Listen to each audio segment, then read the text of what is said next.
Hello from Clio Cloud Conference 2016 in Chicago, Illinois. I'm Laurence Colletti. I'm Ken Adams. And we're on the road with Legal Talk Network.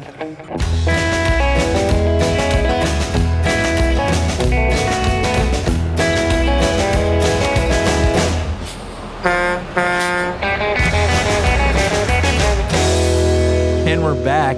I'm with Ken Adams. He's joining us here at Clio Cloud Conference. He presented an event called Traditional contract drafting is the worst. Is it truly the worst?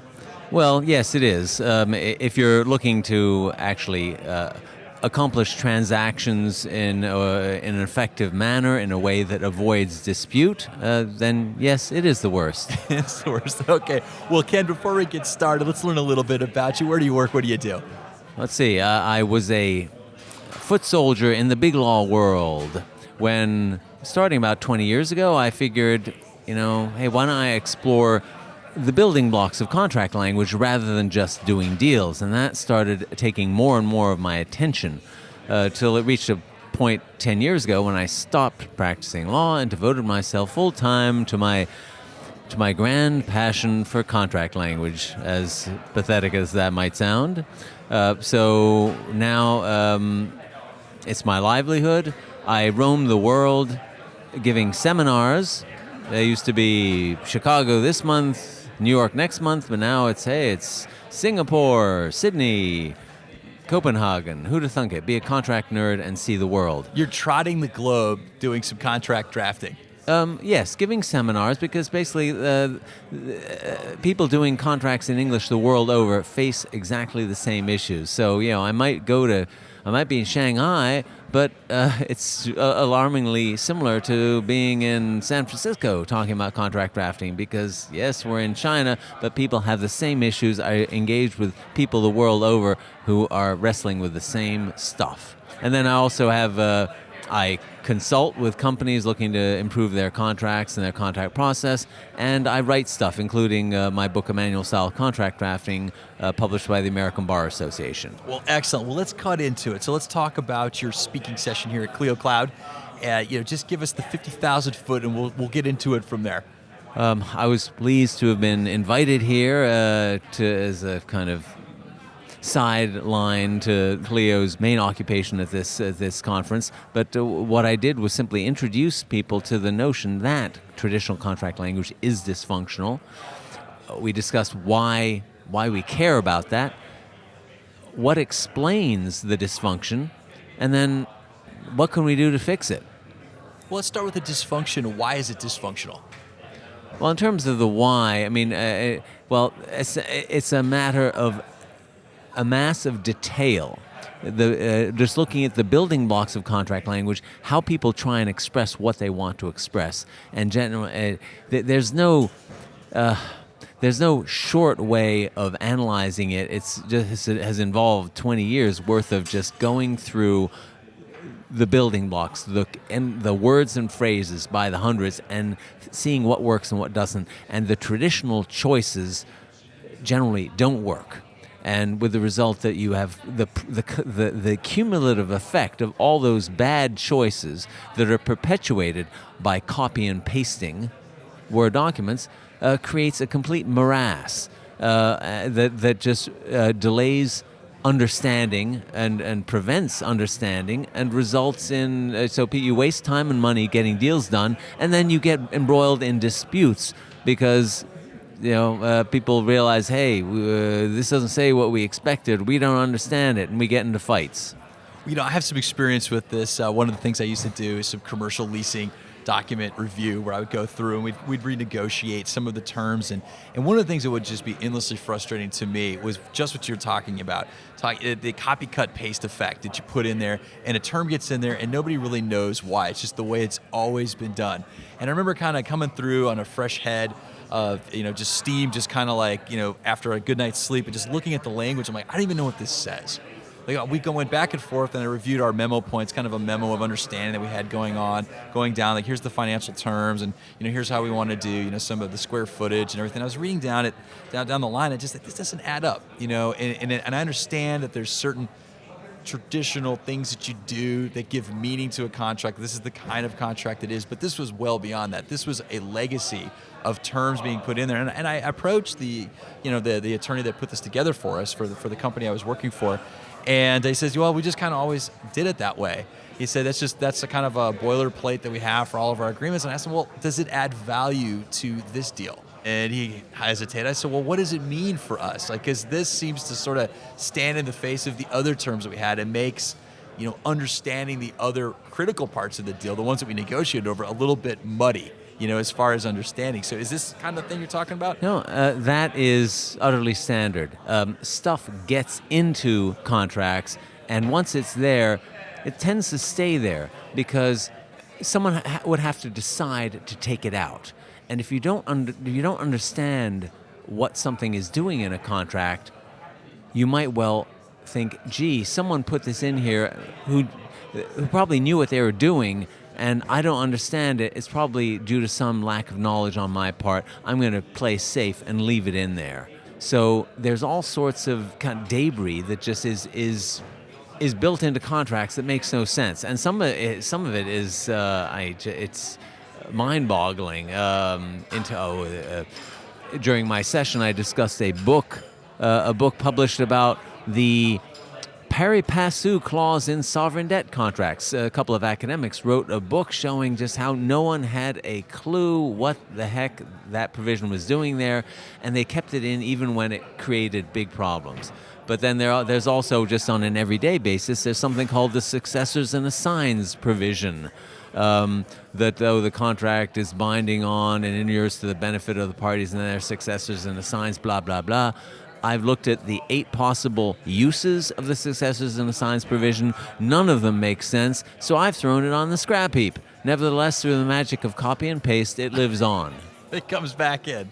It's there all over the place. But I just it's like a zombie clause. I just keeps know coming back from the dead. Yeah, it'll be until we escape from the clutches of copy and paste. We're going to keep perpetuating the mistakes of the past. Well, let's get into that. Why do lawyers do that? For me, it seems like the simpler, the better. I'm a big fan of plain language drafting, where everybody understands. My goal when I draft a contract or try to write something up for a client is so that they understand what they're getting into. So it's basically the same exact thing that we talked about. Maybe a couple legalese terms in there just to add meaning to what the nature of the deal is, but that's it. Plain language otherwise. And I also like to use charts and grids as examples as to the concept by which we're agreeing, certain concepts. So Ken, why is it the hesitancy? Why do lawyers have that hesitancy to pull those kind of clauses out? Because life is short and law is long. Basically, people have deals to do, and they don't have the time to reinvent the wheel each time to say, okay, do I understand everything that's in this contract? Is everything expressed as clearly as could be? Instead, we rely on precedent contracts. People don't have the luxury of just getting a full education each time around with each contract. You just have to rely on what has gone before. It's a precedent-driven undertaking. But when what you're copying is dysfunctional, you're just perpetuating that dysfunction. So people are understandably deferential to the precedent because they don't. If you're going to question the precedent, that means you're going to start questioning your superiors, the partners at a law firm, the people who work with you, the people who did the previous deals. You're going to have to start questioning everything, and that makes life more complicated. So you just give everything the benefit of the doubt, unless you're like me, who I sit on the sidelines. I have the luxury, it's kind of my self-appointed task, to question everything, with the idea being that, okay, once we get contract language that is a reliable commodity, we can start making sensible decisions. People can start using my work as a basis for making sensible choices, and ideally, vendors, publishers, law firms can start building good templates and ideally automating them so that the whole process can be more effective, you move away from the copy and paste side of things. Well, I did read a little bit about that, how you incorporate some automation in there as in part necessary towards coming to the conclusion of this frustrating process to make it more efficient. So let's talk about the automation part of the contract drafting. All right.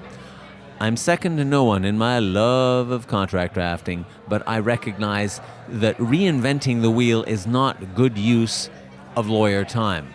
Lawyers add most value helping with negotiation, devising strategy, doing research, not reinventing the wheel. It makes sense in a precedent-driven field to make that precedent kind of more readily accessible in a flexible sort of way. How you do that is with automated contract creation. You draft a contract by answering an annotated online questionnaire, and making your choices in the questionnaire results in the underlying template being adjusted to reflect your answers. That allows you to capture customization way more effectively than you could ever do in a copy and paste world. So the idea is take the mindless labor out of the process and allow people to get the drafting done far more quickly, far more cost effectively.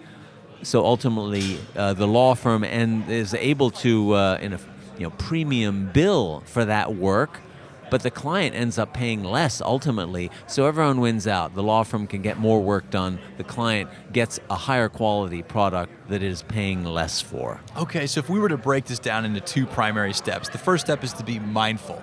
Be mindful of the terms of art. Be mindful of the terms that need to go. Get those contracts boiled down to the brass tacks, only the important clauses in there. I'm assuming that you're a fan of plain language drafting? Yes, I'm just careful of the terminology I use. I don't use the term plain language, plain English simply because conservative, traditional transactional types are quick to suggest that it involves dumbing down. That's not the case at all. And to avoid that suggestion, I just refer to standard English, English as written by the average educated native English speaker. It's the same thing, but I just don't want to get into fights over misunderstanding terminology. Right, and also too, each industry's got sort of their own words and phrasing that mean something in particular to an industry, which is also comes up when a court reviews a contract. Well, the whole industry says it this way. So that's evidence that that's what you guys agreed to. So where you need to align yourself with some of those industrial traditions. No, it's actually, one wants to, there are no generalizations that you can make. You instead have to just fight one usage at a time. Yes, some terms of art are unavoidable.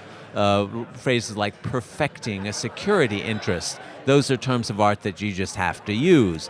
But correct, you don't just ape language because everyone's using it, because everyone is using all sorts of ludicrous usages.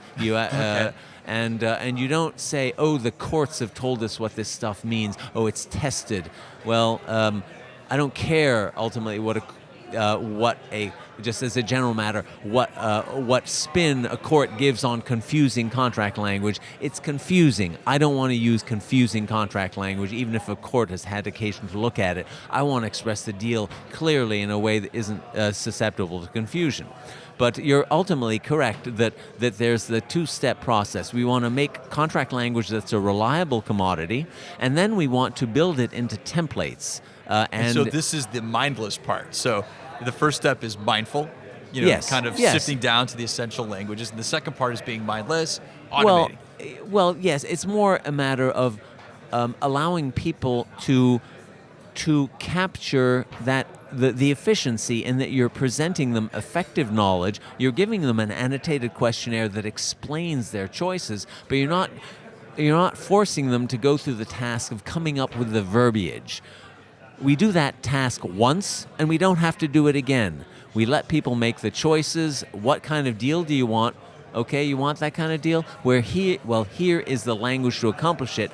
And the more people are used to working with quality contract language, the more they realize how quality contract language works. And when the time comes for them to customize a contract, inevitably, the automated template can get you 80% of the way there, maybe in a particular context. You still have to do some extra stuff, well, the more you're used to working with quality contract language, the better your own bespoke drafting will be. So it's be mindful, so you could be mindless, but then again to be mindful.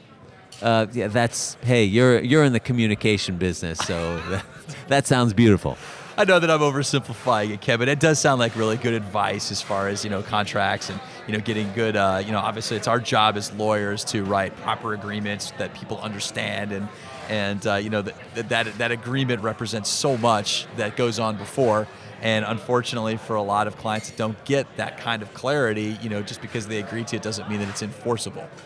So, well, Ken, listen, thank you so much for stopping by. I know there's a lot more to cover, so I want to give you an opportunity to give a shout out to our listeners. If they have questions, want to follow up, ask you about better means of contract drafting, How can they reach you? Well, certainly. I'm alarmingly accessible. Sometimes people will... Alarmingly so, huh? People will call me on my cell phone. I'll say, "Hi, Ken Adams." They say, "What, don't you have people? How come you're answering the phone?" Well, no, I am accessible. You can... find my blog and my writings generally, my quote-unquote scholarship at adamsdrafting.com. The consulting side of things is at adamscontracts.com. And that is, where you'll find pretty much everything. I'm on Twitter. I'm unhelpfully enough known as Concise D, KONCISED. But the websites will get you everything you need in terms of what I got on contract drafting, and I have I've built up quite a lot of stuff out there, and it would be a pleasure to engage with any of your listeners. Well, excellent. Well, we've reached the end of the road for today's episode, but I want to also thank once more time our guest here today for giving us some insight. Also want to thank our listeners for tuning in. If you like what you've heard today, please rate us in iTunes. We'll see you next time for another episode of On the Road Legal Talk Network.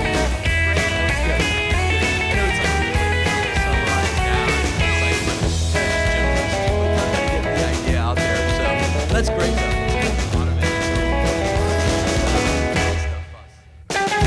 If you'd like more information about what you've heard today, please visit LegalTalkNetwork.com. Subscribe via iTunes and RSS. Find us on Twitter and Facebook, or download our free Legal Talk Network app in Google Play and iTunes. The views expressed by the participants of this program are their own and do not represent the views of, nor are they endorsed by, Legal Talk Network, its officers, directors, employees, agents, representatives, shareholders, and subsidiaries. None of the content should be considered legal advice. As always, consult a lawyer.